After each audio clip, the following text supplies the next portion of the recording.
జగన్మోహన్ రెడ్డి గారిని చూస్తూ ఉంటే, వైసీపీని చూస్తూ ఉంటే నాకు మిస్టర్ పర్ఫెక్ట్ సినిమాలో ఒక సీన్ గుర్తొస్తుందండి. ఆ సినిమాలో ఒక క్రికెట్ మ్యాచ్ ఆడుతూ ఉంటారు. రఘుబాబు గారు, ఆయన ఒక కమెడియన్ కదా, రఘుబాబు గారు ప్లాన్ చేస్తారు. రఘుబాబు గారు ఒక టీము, ప్రభాస్ గారు మరొక టీము. ప్రభాస్ గారిని ఎలాగైనా సరే ఈ క్రికెట్ వంక పెట్టుకుని బాల్తో కొట్టేయాలి, ఆయన్ని ఇచ్చేసేయాలి అని చెప్పి రఘుబాబు గారు ప్లాన్ చేస్తారు. కానీ హీరో ఊరుకోడు కదా, హీరో తిరిగి ఈయన షాట్లు కొడుతూ ఉంటే పాపం ఆయన మొగం అంతా వాసిపోద్ది. వాసిపోయిన తర్వాత అప్పుడు రఘుబాబు గారు బ్యాటింగ్కి దిగుతారు, ప్రభాస్ గారు బౌలింగ్ వస్తాడు. వచ్చి ఆయన ఏం చేస్తాడు, 10 అడుగులు తీసుకున్న వాళ్ళంతా 20 అడుగుల నుంచి పరిగెట్టి రావడానికి వెళ్తాడు వెనక్కి. అది చూసి రఘుబాబు గారు భయపడతారు, అప్పటికే దెబ్బలు తిని ఉన్నారు కదా. అందుకని ఆయన వికెట్ని ఆయనే కొట్టేసుకుంటాడు. ఆయన వికెట్ని ఆయనే కొట్టేసుకుని ఆయన అవుట్ చేసేసుకుని మళ్ళీ ఎంపైర్ దగ్గరికి వెళ్ళి హౌ ఇస్ దాట్ అని అడుగుతాడు. చాలా కామెడీ సీన్ అది. సేమ్ వైసీపీ వాళ్ళని చూస్తుంటే నాకు అదే గుర్తొస్తుందండి. వీళ్ళకే చంద్రబాబు నాయుడు గారిని, లోకేష్ గారిని చూస్తే భయం. ఆ భయంతో వీళ్ళే అవుట్ చేసేసుకుంటున్నారు, వీళ్ళే తిట్టేసుకుంటున్నారు. సెల్ఫ్ గోల్ అని కూడా అంటారు, వాళ్ళే గోల్ వేసేసుకోవటం. ఎందుకు చెప్తున్నానంటే అండి, ఇది ఈవేళ ఏబిఎన్ ఆర్కే గారు ఏదో అనేసారు, మహిళలు ఏదో ఇది చేస్తారని చెప్పి వాళ్ళు చేస్తున్న ప్రచారం. ఆర్కే గారు అన్నమాట ఎంత అయితే వీళ్ళు ఎంత తిట్టేసుకుంటున్నారు వాళ్ళే. ఇది ఈరోజు జరిగింది కాదండి, ఎప్పటి నుంచో ఉన్నది వీళ్ళ స్టైల్. ఎందుకంటే గతంలో వైసీపీ వాళ్ళు మాట్లాడిన మాటలకి అసలు హద్దు పద్దు లేదండి.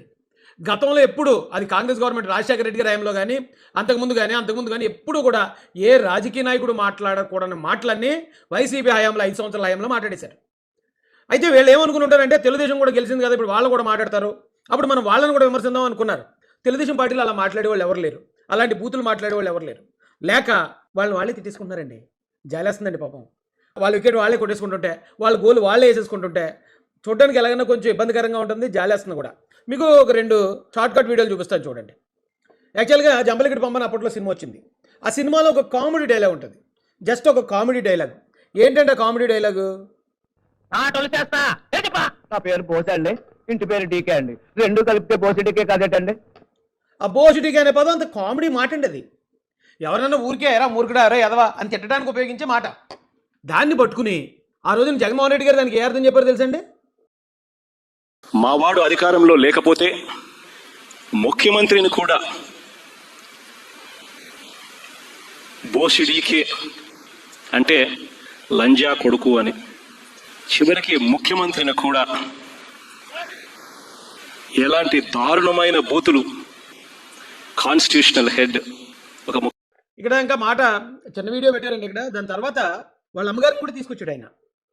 ముఖ్యమంత్రి తల్లిని కూడా అలా మాట్లాడాడని ఆయన దానికి ఒక వివరణ ఇచ్చుకున్నట్టు ఆ రోజు నిజం చెప్పాలంటే ఆయన తిట్టుకున్నాడండి. ముఖ్యమంత్రిని వాళ్ళ తల్లిని ఉద్దేశించి మాట్లాడుతూ ఉన్న మాటలు, ఆ బూతులు కూడా తిట్టడం కూడా ఈరోజు చూస్తూ ఉన్నాం. బోసిడీకే అంటే లంజా కొడుకు అని వాళ్ళ అమ్మగారిని ఆయనే తిట్టాడు. ఎందుకంటే పట్టాభి గారు బోసిడీకే అన్నది ఇన్ని కాదు, ఎవరినో. ఆ బోసిడీకే అన్న పదానికి ఈయన చెప్పిన అర్థం లేదు. కానీ ఎవరినో తిట్టుని ఈ తిట్టు నాకు కావాలి అని జగన్ గారు తీసుకుని ఆ తిట్టుకు మళ్ళీ ఒక దారుణమైన అర్థాన్ని ఆయన క్రియేట్ చేసుకుని ఆ తిట్టు ద్వారా మళ్ళీ వాళ్ళ అమ్మగారిని తిట్టుకుని ప్రజలందరిలో కూడా ఒక సానుభూతి కోసం అయితే ఆయన ఆ రోజున ప్రయత్నించాడు. ఆ కారణం పెట్టుకుని తెలుగుదేశం పార్టీ ఆఫీస్ మీద, పట్టాభి గారి మీద విపరీతమైన దాడులు చేసేశారు. కానీ జనాల్లో మాత్రం ఎక్కడితో తిట్టు తెచ్చుకుని దానికి ఒక అర్థం పెట్టుకుని దాన్ని చూడండి ఎలా ఉందో. సేమ్ ఈరోజు కూడా జరిగింది అదే అండి, ఏం తేడా లేదు. ఈయన ఏమన్నాడండి ఏబిఎన్ రాధాకృష్ణ గారు, పుష్కలంగా ఉన్నారు. ఆ పార్టీలో సొంత బుర్ర వాడుతున్న వాళ్ళ సంఖ్య తగ్గిపోతోంది. వైసీపీ నాయకులకు తోడుగా పేటీఎం బ్యాచ్ ఉండనే ఉంది. జగన్మోహన్ రెడ్డి తాడేపల్లిలో ప్యాలెస్ కట్టుకుంటే అదే రాజధాని అని ప్రచారం చేశారు. చచా, అదేమి కాదు, 3 రాజధానులు అంటే ఎగ్గేగంతేశారు. ఇప్పుడు అది కూడా కాదు, మా విగన్ అంటే ఆనందంతో ఆర్తనాదాలు చేస్తున్నారు. రేపు జగన్మోహన్ రెడ్డి మీ భార్యలు కారు అని చెప్తే గుడ్డిగా నమ్మేసి కట్టుకున్న దాన్ని చెల్లిగా భావించి పెళ్లి సంబంధాలు చూడడానికి కూడా వెరవని వెన్నెముకలేని బ్యాచ్. ఇందులో ఎక్కడ బూతు లేదండి. అయితే మాట అయితే కొంచెం కఠినమైన మాట అది. ఆ మాట మాట్లాడకుండా ఉంటే బాగుండని నేను కూడా అనుకున్నాను. కానీ జగన్మోహన్ రెడ్డి గారిని అంత గుడ్డిగా నమ్మేస్తున్నారు వీళ్ళు. ఆయన ఏ చెప్తే చేసేస్తున్నారు అనే ఉద్దేశంలో మీ భార్యలు కాదు, మీ చెల్లెళ్ళు అంటే కూడా నమ్మేసేలాగా ఉన్నారు వీళ్ళు. దానిలో అంత భయంకరమైన బూతు లేదండి, కాకపోతే కటువైన మాట, చాలా పెద్ద మాట అది.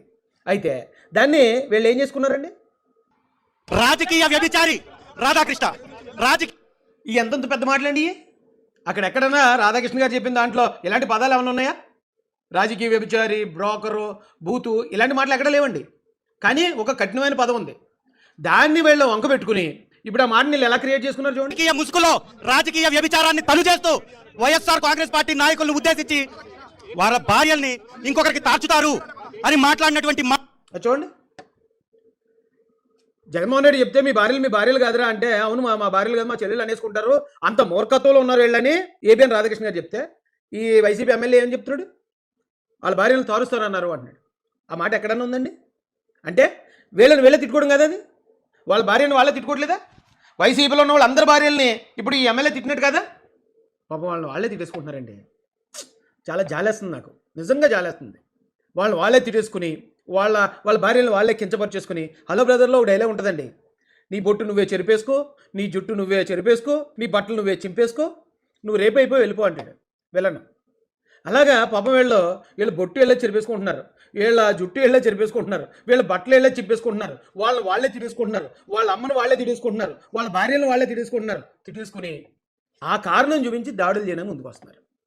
ఆ కారణం చూపించి ఏబిఎన్ మీద దాడి, ఆ కారణం చూపించి మిగతా వాళ్ళందరినీ బూతులు తిట్టడం మామూలు కదండి. ఆయన అన్న మాటలో ఎంత తీవ్రత ఉందో దానికి 100 రెట్లు తీవ్రమైన పదాలు వీళ్ళు వాడేస్తున్నారు. ఇప్పుడు ఎవడో వచ్చి చమ్మేదో దెబ్బ కొట్టాడండి మిమ్మల్ని, మీరు డైరెక్ట్గా వెళ్ళి పోలీస్ స్టేషన్లో కేసు పెడితే కేసు అవుద్ది. కానీ ఆడ ఒకటి కొట్టినప్పుడు మీరు 10 కొట్టేసి స్టేషన్కి వెళ్ళడానికి ఏమవుతుంది, ఆయన వదిలేసి మిమ్మల్ని వేస్తారు కదా లోపల. ఇప్పుడు నిజంగా ఏబిఎన్ రాధాకృష్ణ గారి మాట చట్టపరంగా తప్పై ఉంటే ఈ పాటికి అది కంప్లైంట్, లేకపోతే హైకోర్టుకి వెళ్ళిపోతాం, సుప్రీంకోర్టుకి వెళ్ళిపోతాం, గగ్గోలు పెడతారు వీళ్ళు. అక్కడ కేసు పెట్టడానికి అవకాశం లేదు, అది కేసు అవ్వదు, చట్టపరిధిలోకి రాదు. కాబట్టి ఇలాంటి తప్పుడు పనులు, తప్పుడు గొడవలు చాలా జాలేస్తుందండి నాకైతే.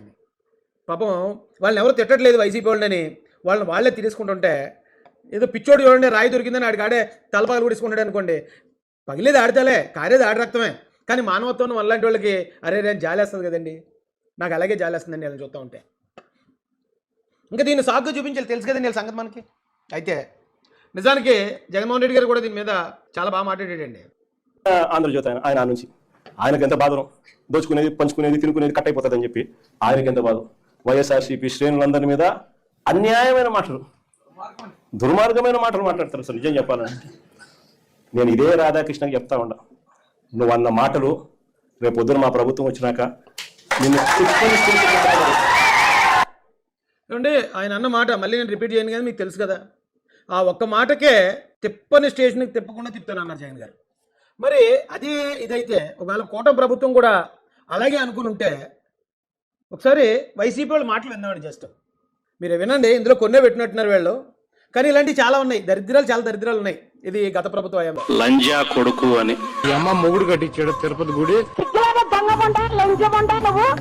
లంజత్వానికి పాల్పడలేదా?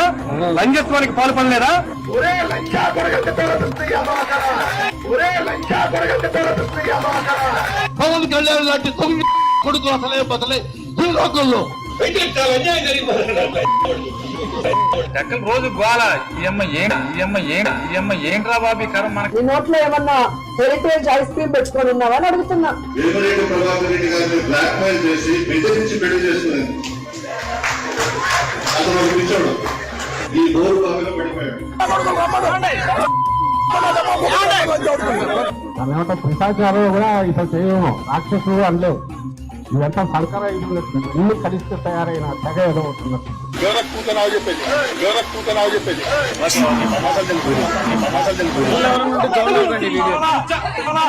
సిగ్గు మానం మీద ముందా కొడుతున్నారా?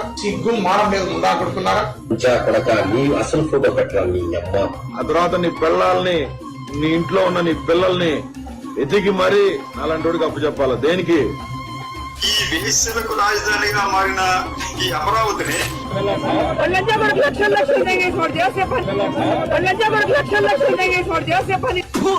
కొడుకులారా నీ అమ్మ, నీ అమ్మ లంజా కొడుకు. చూశారు కదండి వైసీపీ నాయకుల భాష అది. అలాంటి నీచ్ కమీన్ కుత్తేలందరూ ఆ వైసీపీ పార్టీలో ఉన్నారు. ఇక రోజా గారు ఆడమనిషి, పైగా భార్య, ఒక తల్లి కూడా ఆవిడ. అలాంటి ఆవిడ ఎలాంటి మాటలు మాట్లాడింది చూశారు కదండి. మరి ఒక మాట కొంచెం కఠినంగా రాస్తేనే, అది కూడా ఎందుకు అమరావతి మీద అంత విషయం చెబుతున్నారు. ఇన్ని మాటలు మార్చిన తర్వాత కూడా మావిగానని అతను అంటే కనీసం వీళ్ళకి బుద్ధి లేకుండా వీళ్ళు ప్రవర్తిస్తున్నారనే ఆ కోపంలో ఫ్రస్ట్రేషన్లో అన్న మాట అది. దానికే మరి ఎన్ని స్టేషన్లు ఉంటే అన్ని స్టేషన్లు తిప్పితే జగన్ గారు మరి వీళ్ళందరినీ ఏం చేయాలండి? అండమాన్ పంపించేలా, లేకపోతే అంతకన్నా ఘోరంగా ఏ పాకిస్తాన్ బార్డర్లోనా వదిలేలా? ఏం చేయాలి సార్ వాళ్ళని? ఆఫ్రికా అడవులు వదిలేలా? ఎంత ఘోరమైన బ్యాక్గ్రౌండ్ కదండి వైసీపీ పార్టీది. ఎలా సార్ మీరు వచ్చి ఇలాగా ఇవాళ నేను అంతకుముందు కూడా చెప్పాను జగన్ గారికి, మీరు ఎలాంటిది ఏదైనా సమర్థించాలంటే ఓ సజ్జల రెడ్డి గారితోనో ఓ వైవి సుబ్బారెడ్డి గారితోనో పెట్టించాను ప్రెస్ మీట్.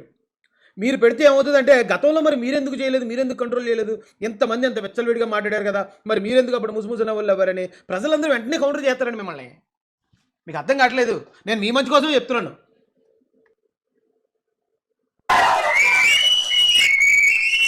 వైఎస్ఆర్సీపీ శ్రేణుల్లో వైఎస్ఆర్సీపీ కార్యకర్తల భార్యలు అంటే నీకు అంత అలుసుగా కనిపిస్తుంది రాధాకృష్ణ అని చెప్పి. ఎవరికైనా వాళ్ళకైనా భార్యలు ఉంటారు. వారి భార్యలను ఉద్దేశించి మనలో ఎవరైనా కానీ మనమైనా కూడా అలా మాట్లాడితే వాళ్ళకి నచ్చుతుందా? ఎవరికి నచ్చదు.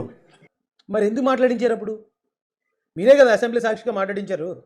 ఎవరికీ నచ్చదని మీకు తెలుసు కదా, మీరైతే డైరెక్ట్గా మాట్లాడించారు కదా.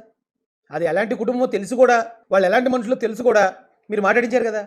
అప్పుడు డైరెక్ట్గా మీరే మాట్లాడించి మీరే ముసుముసు నవ్వులు నవ్వి ఇక్కడ మాట్లాడకపోయినా మాట్లాడారని క్రియేట్ చేసి భలే ఐదు దొరికింది జగన్ గారికి మాత్రం. మావి గారిని ఆ ట్రోలింగ్ నుంచి తప్పించుకోవడానికి, ఒరే ఇగో మొత్తం వైసీపీ మీ భార్యలందరినీ ఎలా కనిసారని వాళ్ళందరినీ రెచ్చగొట్టడానికి ఈ మాటను మాత్రం భలే ఉపయోగించుకున్నారండి మీరు. నచ్చినప్పుడు అలాంటి మాటలు మాట్లాడేదానికి కనీసం అలాంటి మాటలు మాట్లాడినప్పుడు తప్పు అని చెప్పి కనీసం ఈ నాయకులన్నా చెప్పాలి కదా. ఈ చంద్రబాబు నాయుడు చెప్పడు, ఈ లోకేష్ చెప్పడు, ఇలా దత్తపుత్రుడు చెప్పడు. ఏవిఎన్ రాధాకృష్ణ గారు ఏమీ తెలుగుదేశం పార్టీ కార్యకర్త కాదు, తెలుగుదేశం పార్టీ ఎమ్మెల్యే కాదు, తెలుగుదేశం పార్టీ మంత్రి కాదు, ఏమీ కాదు. ఆయన ఒక మీడియా ప్రతినిధి. మీడియా ప్రతినిధికి నువ్వు ఎలా మాట్లాడని వేరే వాళ్ళు చెప్పే హక్కు అర్హత ఏమి ఉండదండి. కానీ మీరు సాక్షాత్తు అసెంబ్లీలో మీరు ఉండగానే మీ కొడాలి నాని మీ పార్టీ మంత్రి, అతనికి మీరు చెప్పలేకపోయారు. మీ అంబటి రాంబాబు మీ పార్టీ మంత్రి, అతన్ని మీరు కంట్రోల్ చేయలేకపోయారు. ద్వారంపూడి చంద్రశేఖర్ రెడ్డి మీ పార్టీ ఎమ్మెల్యే, అతన్ని మీరు కంట్రోల్ చేయలేదు. ఒక మీడియా హెడ్ని మా పార్టీ నాయకుడు కంట్రోల్ చేయలే. ఇదేమి లెక్కండి? వీళ్ళు ఎక్కడ దాకా తీసుకొచ్చారో తెలుసండి తిప్పి. ఏబిఎన్ రాధాకృష్ణ గారు అన్న మాటలో అర్థం ఏంటో అందరికీ తెలుసు. ఒకే మాట కఠినంగా ఉంది. కఠినంగా ఉంటే వీళ్ళు ఏం చేయాలి? రాధాకృష్ణ గారి మీద కేసు పెట్టచ్చు, లేదా రాధాకృష్ణ గారి మీద అదే మాట ఉపయోగించవచ్చు. ఇది ఓ తిడితే రే నీ అబ్బా అంటే నీ అబ్బా అన్నట్టు. కానీ వీళ్ళు ఏం చేస్తున్నారు? ఆయన ఆఫీస్ మీద దాడి తారుతున్నారు. మీరు మా భార్యలు అంటున్నాడు అనేది ఒక బ్లేము, మహిళలందరినీ కించపరిచారని ఒక తప్పుడు ప్రచారం. దాంతోపాటు అక్కడి నుంచి అలా వయా తిరుపతి మీదుగా అన్నట్టు ఏబిఎన్ రాధాకృష్ణ గారి మీద నుంచి అలా చంద్రబాబు నాయుడు గారి మీదకి, చంద్రబాబు నాయుడు గారి నుంచి లోకేష్ గారి మీదకి, లోకేష్ గారి నుంచి పవన్ గారు. ఇదేంటండి? చీప్ అయిపోతారు కదా జనాల్లో. తప్పు ఎవరు చేశారు? ఒకవేళ తప్పు చేస్తే తప్పు చేసిన వాళ్ళకి శిక్ష కదా. మీరేంటి తప్పు చేయకపోయినా వాళ్ళకి శిక్ష విధించేసి వాళ్ళ వెనకాతలు ఉన్న వాళ్ళ ఇంట్లో తల్లిదండ్రులకి శిక్ష వేసి వాళ్ళ బంధుమిత్రులకు శిక్ష వేసినట్టు ఇదేంటండి? పోనా ఫ్యామిలీకి వేసారంటే కొంచెం సర్లే మొత్తం ఫ్యామిలీ అందరినీ తిట్టేస్తున్నారులే అనుకోవచ్చు. తెలుగుదేశం పార్టీ దగ్గర తీసుకొచ్చారండి. చంద్రబాబు నాయుడు గారు చెప్తారు అలాగా, లేదా లోకేష్ గారు చెప్తారండి? అది మీరు చెప్తారు, అది మీకు అలవాటు. కావాలని ఎదుటి పార్టీ నాయకుడిని, ముఖ్యంగా చంద్రబాబు నాయుడు గారిని కావాలని తిట్టించి మానసిక స్థైర్యం ఆయన దెబ్బకొట్టి, ఆయన అలాగే పెద్ద వయసులో ఉన్నారు కాబట్టి ఆయన ఏదైనా సంథింగ్ ప్రాబ్లం తోటి హార్ట్కి ప్రెజర్ ఇచ్చేసి అలాంటి పనులు కుట్రలన్నీ మీరు చేశారు. మీ మీద ఎవరు చేయరండి. ఎవరో ఒక కార్యకర్త మాట్లాడితేనే భారతం మీద ఇమీడియట్గా అరెస్ట్ చేశారు, కేసు పెట్టారు, ఆయన అరెస్ట్ చేశారు.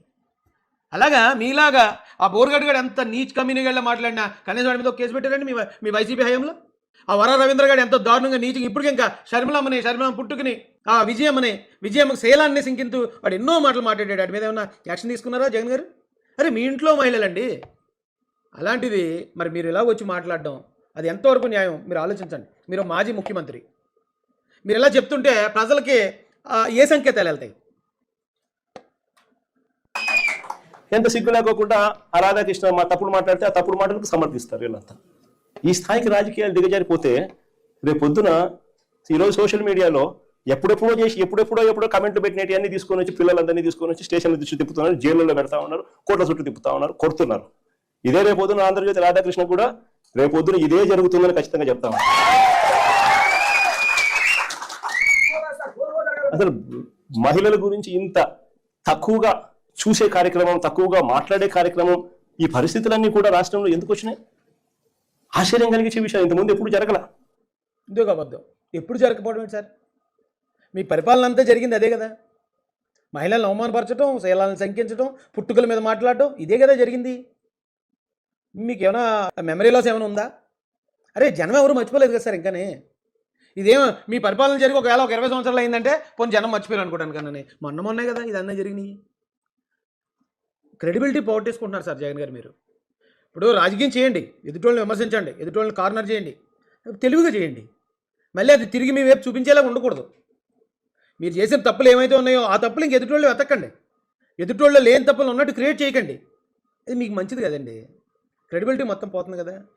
మీ మాటని ఎవరు వాల్యూ ఇస్తారు చెప్పండి ఇలా చేస్తే? చాలా జాగ్రత్తగా ఆలోచించండి.